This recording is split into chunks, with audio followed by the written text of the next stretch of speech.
আমি মধুমিতা গাঙ্গুলি। আমার অ্যাস্ট্রোলজির চ্যানেলে আপনাদের সবাইকে স্বাগত।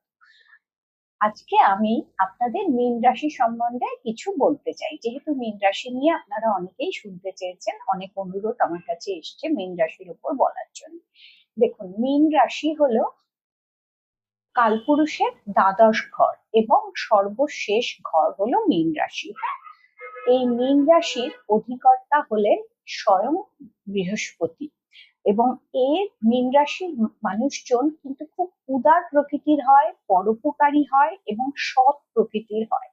কিন্তু মানুষ কিন্তু মীন রাশির লোককে কিন্তু জাতককে কিন্তু বা জাতিকাকে কিন্তু খুব ভুল বোঝে।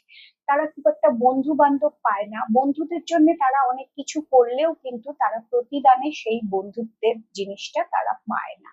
এবং মীন রাশির একটা স্বভাব হলো তারা একটু স্পষ্ট কথা বলতে ভালোবাসে, এবং এই স্পষ্ট কথা বলার জন্য মানুষজন তাদের ভুলও বোঝে।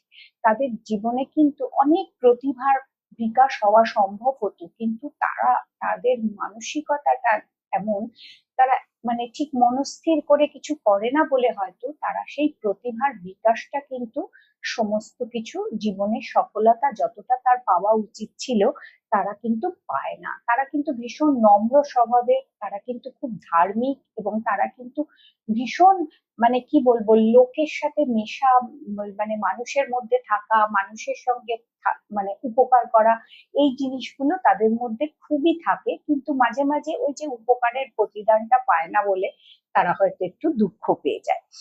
অন্যকে মানে অন্যের কথায় প্রতিবাদ না করেও তারা থাকতে পারে না, তাদের স্বভাবটা এমন। অন্যায় সহ্য মানে দেখলে তারা প্রতিবাদ করবেই। আর এরা মিষ্টি জাতীয় জিনিস খেতে খুব ভালোবাসে। আর এদের মানে এরা যদি সবসময় সাদা, সবুজ এবং নীল, এই তিনটে রং হলো এদের খুব ফেভারিট কালার। আর এদের জন্য সোম, আহ, মঙ্গল, বৃহস্পতি এই তিনটে বার এদের খুব শুভ বার।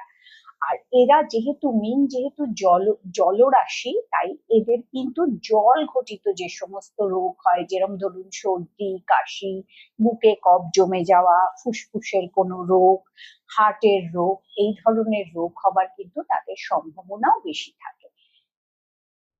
নমস্কার।